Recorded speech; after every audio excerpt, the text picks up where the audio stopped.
Hello and welcome to Refuse. As always, I'm Plume Noir, and yes, again, I had to buy the digital version. This is the week. Oh, hi JR. This is the week that my backup comic shop, my favorite backup comic shop, is closing down. So they didn't really order too much, and I got a few of the titles that most of the other stores don't carry. Like Faithless came out and Smooth Criminals, but they didn't order a lot of Powers of X, so of course my stores are sold out. So I had to go to Comixology. We all know how I feel about that, but to be honest, today I just did not feel like driving all over Hell's Half Acre trying to find this book. So here we are. We have Powers of X number 3. We're already halfway through this. I didn't realize it was only 6 issues. But that's what happens when you have the two stories, House of X and Powers of X, running concurrently. So, as you know, this is the one that kind of jumps around in the um, various time periods.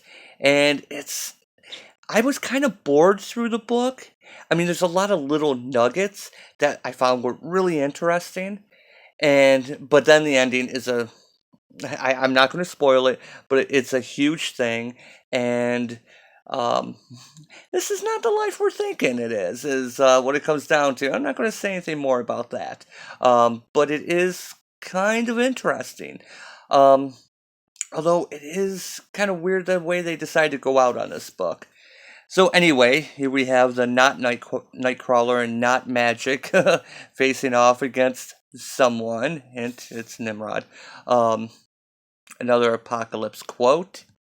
And so now we see the humans are trying to do that whole merging with the nanotechnology with and I'm blanking on the names, the ones that created the other ones, and the phallics and everything. I forget who was the slave to the phallics were actually the were over the nanos. I forget how it goes. Um, but anyway, the humans want to ascend. Like I said in the last issue, I'm getting some weird green ending Mass Effect 3 going on here. Um, so basically, the High Priestess is trying to introduce the indoctrination um, into the humans. He takes a baby, and he does say that yes, the truth is pain, but truth is not the worst of it. No, what follows is living with it, enduring the dichotomy. And then you have the baby here who, even though it's screaming there, doesn't really look like. Is he in pain? Is he laughing? By the way, a baby this age would not have a full set of teeth. I know this from experience having a child. So, um, just I imagine that's just supposed to be the gums, but they colored them white. Anyway, just something I noticed. And while he's doing this speech, some of the dialogue I thought was overly hammy. Where he talks about, you know, um, that's what real worship has taught us. Better to serve in heaven than rule in human hell. Yeah. And then the pseudo X-Men break in, and they have the comparison. Sad to see the humans fall to this, and we have the Powers of 3. Here's one of the interesting bits. So we have Apocalypse here, the surviving Sol mutants, obviously the ones on Earth. Um, we have identified the Horsemen. War is Wolverine, who is actually, this is not a clone, this is actually Wolverine, because they do refer to him as a pureblood. And yes, that is Zorn, who is Death, pureblood. Pestilence, which is North, and Famine, which is the Krakoa Cypher symbiotic. Couple things here. I don't know if anyone's going through trying to figure out the language, but this does seem to be the symbols for purebred. We see War and Zorn, Wolverine and Zorn have that. Um, Apocalypse does not, because he is labeled as an external. Again, another little thing I thought was kind of interesting, because didn't they drop that whole external storyline like 15, 20 years ago after it got built up in the early 90s? And then they just decide, yeah, no, that's not a thing. So I don't recall if they ever kept that. Yeah, there are some externals, but yeah, Apocalypse is labeled as an external, so that is I guess, canon again. We do get some more, some of the fallen ones here, like Silobel and Percival, who is labeled also as a pureblood, and as you can see from his symbol, it does match Wolverine and Zorn's. Um, yeah, Rasputin, and yeah, here's the other one, Mother, another pureblood. You see symbols match. Again, I don't know if anyone's trying to translate or if these are just meant to be cool. I'm sure someone's trying it, so I mean maybe that pure is what that spells, but it gives kind of a cipher, no pun intended, uh, to the lexicon. If you're interested, to be honest, I'm not really too interested in figuring it out. You know, 20 some years ago, actually 20 years ago, I actually worked on the Futurama figuring out the alien language. So I don't have the time for that or the willingness. So then we cut to my man Nimrod here, who is, working on his own things, but they're saying that, it's kind of weird that these mutants are attacking these humans. It's a suicide run, which is what they had said in the previous issue. And so the mutants, Apocalypse's horsemen and that, are going for some information. The previous suicide run was to get basically the index files so that they can go in and find what they're looking for. This issue tells you what they're looking for.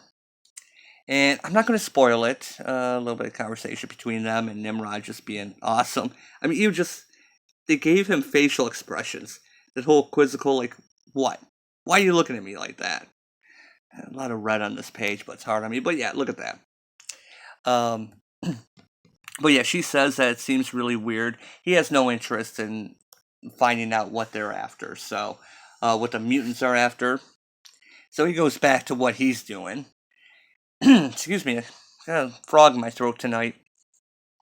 And we get more of the mutants taking on all the humans, and they seem to be doing mostly well until she shows up with the Sentinels. Can't have a mutant future apocalypse story without Sentinels. And then here's Butters. Butters hasn't appeared in a while. Hey, boo boo. So I'm going through this because a lot of the story, especially by the time you get to the end, you realize it's kind of a moot point. So Apocalypse and Wolverine break in with the Cypher Krakoa, merge hybrid, and they immediately are able to find the data that they want, and it comes to Nimrod's attention. So he scans and says, "What's this? Ah, some other agenda indeed." So yeah, he finds that she was right. The mutants did have an agenda, and that the suicide run that Zorn and them were on was actually just a gambit, so to speak. It was a distraction. No pun intended again. So they get the information they're looking for, but then Wolverine, detects something, and yeah, that's when Nimrod shows up and just blasts the heck out of Wolverine. Surprisingly, Wolverine survives this battle with Nimrod. In a future storyline, a future apocalyptic storyline, and Wolverine survives a Sentinel attack. That doesn't happen too often, and I gotta stop it really soon here. So as the Nightcrawler wannabe, I'm already forgetting their names. I don't really care. He goes down. He takes some drug that some seed from Krakoa that overtakes his pacifism. I can't even talk. Makes him no longer a pacifist. I can't say it. I say pacifist, but I can't say pacifism. Anyway, you know what I'm trying to say. It's late. And so again, we're getting these characters like that to see that why even introduce him as a pacifist to begin with. Seems kind of wasted with what we're going to find. And because now Zorn's down, and Zorn is such a nihilist, he's just waiting to unleash the black hole that's inside his head. And, she's trying to call his bluff on it. And I'm going to stop right there. Because this is a future X-Men storyline. We know what happens in future X-Men storyline. I'm just surprised that crystal that had the data on it wasn't a sliver of the McCann crystal. So anyway, this issue mostly is just getting to the last couple pages. Um, I hate when I do that. Um, that's all I was trying to get to because there's the big reveal at the end, and I have to say there is a payoff on it. Going through this issue, it seems kind of almost filler. We don't really get too much to tell us stuff that we don't already know from the previous issue. Mostly the new stuff was in. God, I hate that. Was in those pages I showed you with the. Uh, Classifications of the mutants, but we already know the humans are going to try to ascend. Nimrod has his own thing because in 1,000 years in the future, we have the next version, the ascended Nimrod. So, anyway, this story was probably the weakest of uh, of all of them so far, both Powers of X and House of X.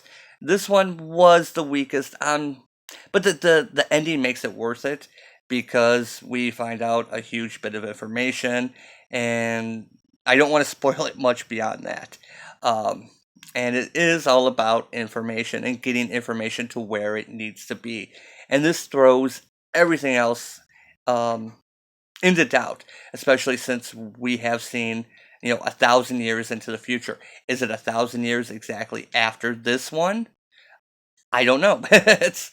I have seen some people, guess correctly about one of the. I can't say too much more.